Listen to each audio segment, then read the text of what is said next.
علی سیدنا و مولانا محمد وعلی آلہ و اصحابہ اجمعین۔ سب سے پہلے ان نوجوان طلباء کو دلی مبارکباد جنہوں نے اپنے زندگی کا ایک اہم ترین حصہ اس علم کو پانے کے لیے، حدیث کو سمجھنے کے لیے، قرآن مجید کے تفسیر کو سمجھنے کے لیے وقف کیا، اور آج اللہ تعالیٰ نے ان کی اس کوشش کو کامیاب کیا۔ اساتذہ نے ان پر محنتیں کی، آج ان کی دستار بندی ہوئی، تو ان کو دلی مبارکباد ہو، اور اسی طرح ان کے والدین کو دلی مبارکباد ہو۔ ساتھ میں ان نوجوان طلباء کو یہ گزارش کی جائے گی کہ علم کی کوئی حد نہیں ہوتی۔ علم ایک ایسی چیز ہے جس کے بارے میں میرے آقا و مولا حضرت صلی اللہ علیہ وآلہ وسلم کا ارشاد پاک ہے کہ آپ پنگوڑے سے لے کر قبر تک علم حاصل کرتے رہو۔ اس کا یہ ہرگز مطلب نہیں ہے کہ کسی ایک بندے کی دستار بندی ہو جائے تو وہ سمجھے کہ میں نے علم کو پا لیا اور علم کی تکمیل کر لی، نہیں، بلکہ وہ اپنی جستجو، اپنے شوق کو اور زیادہ بڑھائے، کیونکہ علم نبیوں کا ورثہ ہے، میرے آقا و مولا حضرت صلی اللہ علیہ وآلہ وسلم کا ورثہ ہے۔ تو یہ ورثہ کتنا عظیم ورثہ ہے، جس طرح میرے نبی کی شان بلند ہے، اسی طرح جو آپ کا ورثہ ہے وہ بھی بے پایان ہے، بے حساب ہے، بے کنار ہے۔ تو آپ اپنی جدوجہد جاری رکھیں اور ہر وقت ایک نئی بات کو سیکھنے کے لیے تیار رہیں۔ کبھی بھی یہ سوچ میرے نوجوان بچوں آپ کی نہیں ہونی چاہیے کہ ہم صرف سکھائیں گے، ہم صرف سنائیں گے، اور سنیں گے بھی نہیں اور سیکھیں گے بھی نہیں، کیونکہ ہم سن چکے اور ہم سیکھ چکے۔ کبھی بھی نہیں، آپ نے پوری زندگی سیکھنا ہے۔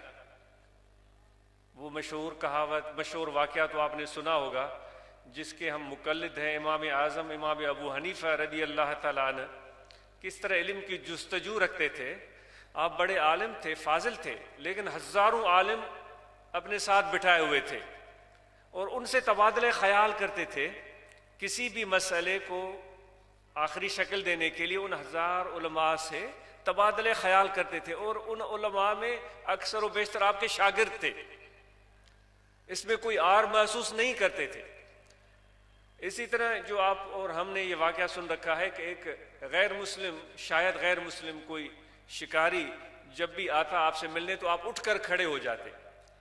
وہ شاید مسلمان تھا یا نہیں، مجھے ہو سکتا ہے مجھ سے واقعے میں کوئی غلط فہمی ہو رہی ہو، اگر ہو رہی ہے تو میں علماء سے معذرت خواہ ہوں، کیوں میں ڈرتا ہوں علماء کے سامنے بولتے ہوئے کہ کوئی کمی بیشی نہ ہو جائے، میں ایک فقیر آدمی ہوں۔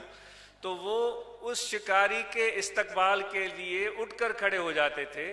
تو لوگوں نے ان سے کہا کہ حضرت کیا وجہ ہے کہ یہ تو پتہ نہیں، جس طرح ہم خشک ملا کہتے ہیں کہ وضو بھی کرتا ہوگا یا نہیں کرتا ہوگا، ہم تو اس پیمانے پر لوگوں کو چاہتے ہیں نا، وضو بھی کرتا ہوگا یا نہیں، کپڑے بھی اس کے پاک ہوں گے یا نہیں۔ بھائی ایک نقطہ نظر یہ ہے آج کل کے علماء کا یا ہم جیسے لوگوں کا، ایک نقطہ نظر یہ بھی ہے کہ ہر آدمی دی قدر کریم متا خواجہ خضر حیات ہو گئی۔ یہ ولیوں کا، اللہ والوں کا نقطہ نظر ہے۔ اب یہ پسند آپ کی ہے جو آپ اپنائیں، کوئی جبر نہیں ہے، کوئی جبر نہیں ہے، دونوں نقطہ نظر آپ کے سامنے ہیں۔ تو اٹھ کر کھڑے ہو جاتے تھے۔ تو آپ نے فرمایا ہاں ہمیں پتہ ہے، لیکن ان سے ہم نے ایک بات سیکھی تھی، یہ ہمارا معلم ہے اور ہم اس کا ادب کریں گے۔ حضور کیا بات سیکھی تھی؟ آپ نے فرمایا ہمیں پتہ نہیں تھا کہ کتا کب بالغ ہوتا ہے، تو اس بندے سے ہم نے پوچھا تھا تو اس نے بتایا تھا کہ جب ٹانگ اونچی کر کے وہ پیشاب کرے تو اس کی نشانی کتا بالغ ہو گیا۔ تو اس نے یہ بات ہمیں بتائی تھی، تو اس نے ہمیں ایک علم اور معلومات پہنچائی، تو اس کا ادب ہم پر واجب ہے۔ تو اس شخص کے آنے پر اٹھ کر کھڑے ہو جاتے اور استقبال کرتے، اور آج ہمارا کیا حال ہے؟ آپ اور ہم سے مخفی نہیں ہے، آپ اور ہم سے مخفی نہیں ہے، ہر طرف میں کی صدا سنائی دیتی ہے، کوئی ہر شخص یہ سوچتا ہے کہ میری بات سنو، بس فائنل ختم۔ میں ابھی عرض کر رہا تھا کہ امام اعظم ابو حنیفہ رضی اللہ تعالیٰ عنہ اپنے مدرسے میں ہزاروں علماء بٹھائے ہوئے تھے، اکثر ان میں سے ان کے شاگرد تھے، اور ان سے کسی بھی مسئلے پر ہر وقت تبادلہ خیال کرتے رہتے تھے اور کوئی اس میں عار محسوس نہیں کرتے تھے۔ تو میں ان نوجوان طلباء سے عرض کروں گا کہ خدا کے لیے یہ مت سمجھیے گا کہ پگڑی باندھی گئی گویا دماغ کو لاک لگا دیا گیا، یہ لاک نہیں لگایا گیا، یہ لاک نہیں لگایا گیا، بلکہ آپ پر بوجھ رکھا گیا ہے، ذمہ داری رکھی گئی ہے کہ اب پہلے آپ بچے تھے، اب جوان ہو گئے ہیں، اب علم کی جستجو ذمہ داری سے، مزید شوق سے اور جستجو سے کرنی ہے۔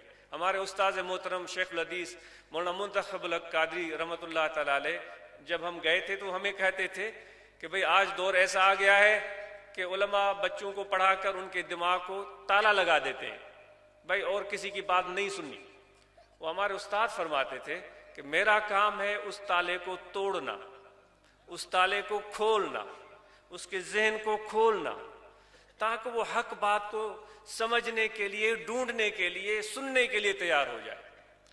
تو ان بچوں سے یہ گزارش ہے کہ جستجو پیدائش سے لے کر قبر تک میرے نبی نے کہا ہے، تو یہ جستجو جاری رکھیں، تاریخ کو پڑھیں، میرے نبی کے اسوہ حسنہ سیرت مبارکہ کو پڑھیں، پورے مسلمانوں کی تاریخ کو پڑھیں، جو ہمارے پیش رو لوگوں نے اچھے اچھے کام کیے ہیں، ان سے آپ ایک انسپریشن لے سکتے ہیں۔ اگر ہم سے یا ہم سے پیشتر ہم لوگوں سے غلطیاں ہوئی ہیں تو اس سے ہم سبق حاصل کریں، تاکہ آگے جب ہم قدم رکھیں تو ان غلطیوں کو دہرائیں نہیں، بلکہ ہم سوچ سمجھ کر کے کام کریں۔ تو امید ہے کہ آپ تاریخ کو بھی پڑھیں گے، تصوف کو بھی پڑھیں گے، اولیاء کاملین واصلین باللہ کے حالات کو بھی پڑھیں گے، تاکہ آپ کی اصلاح بھی ہو، آپ کی تربیت بھی ہو، آپ کے اندر محبت بھی پیدا ہو، انسانیت بھی پیدا ہو، آپ کے اندر انکساری بھی پیدا ہو۔ ہماری دعا ہے، اور اسی طرح آپ سے بھی گزارش ہے کہ ہمارے ان نوجوان بچوں کے لیے دعا کیجیے گا، کیونکہ ان مدارس میں یہ بچے سال ہر سال اپنے عمر کی قیمتی سال بسر گزارتے ہوئے اس مقام تک پہنچے۔ ان کے لیے دعا کیجیے گا کہ اللہ تعالیٰ ان کو عملی زندگی میں کامیاب کرے۔ بڑے امتحان آئیں گے آپ کے سامنے، آپ کو اپنی ذمہ داریاں اٹھانی ہوں گی، اپنی گھر کی ذمہ داریاں اٹھانی ہوگی، اپنے بچوں کو پالنا ہوگا، اپنے والدین کی خدمت کرنی ہوگی، اپنے دیگر رشتہ دار احباب پڑوسیوں کا خیال رکھنا ہوگا۔ تو یہ جد و جہد سے ہوگا، محنت سے ہوگا، اور محنت میں عظمت ہے، محنت میں عظمت ہے۔ کسی بھی پیر کو، عالم کو، مولوی کو محنت کرنے سے کبھی بھی کترانا نہیں چاہیے۔ جب میرے پیارے پیغمبر نے کہہ دیا القاسب حبیب اللہ، محنت کرنے والا خدا کا دوست ہوتا ہے، اسی طرح طریق نقش بندیہ میں تو ہمیشہ اس چیز کی تربیت کرائی جاتی ہے کہ خدمت کرو، خدمت کرو، خدمت کرو، تاکہ آپ کو کبھی بھی یہ چیز آپ کے دل میں پیدا نہ ہو کہ اب میں اس قابل ہو گیا ہوں۔ سندھی میں چونا وہ ہانے ماں مولوی تھی آیا کک بھنی بیڑو کو نہ کندو،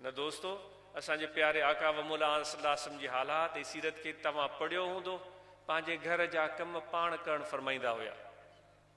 آپ اپنے گھر کے کام خود سر انجام دیتے تھے، مہمانوں کی خدمت خود اپنے ہاتھوں کیا کرتے تھے، ان کا کھانا لاتے، ان کو دودھ پیش کرتے، ان کا بستر بچھاتے۔ یہ میرے پیارے آقا و مولا صلی اللہ علیہ وسلم کا طریقہ تھا۔ بیمار کوئی ہو جاتا تو کوئی احسان کی بات نہیں، بلکہ محبت سے، شفقت سے ان کی تباہ پرسی کے لیے چلے جاتے۔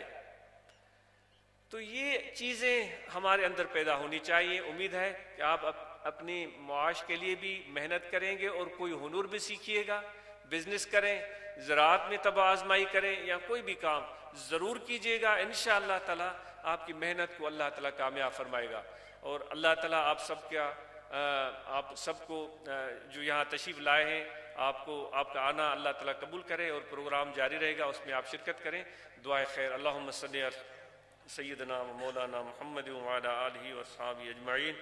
اللهم ربنا آتنا في الدنيا حسنة وفي الآخرة حسنة وقنا عذاب النار ربنا تقبل منا إنك أنت السميع العليم وتب علينا إنك أنت التواب الرحيم وصلى الله تعالى على خير خلقه ونور عرشه سيدنا ومولانا محمد وعلى آله وأصحابه أجمعين برحمتك يا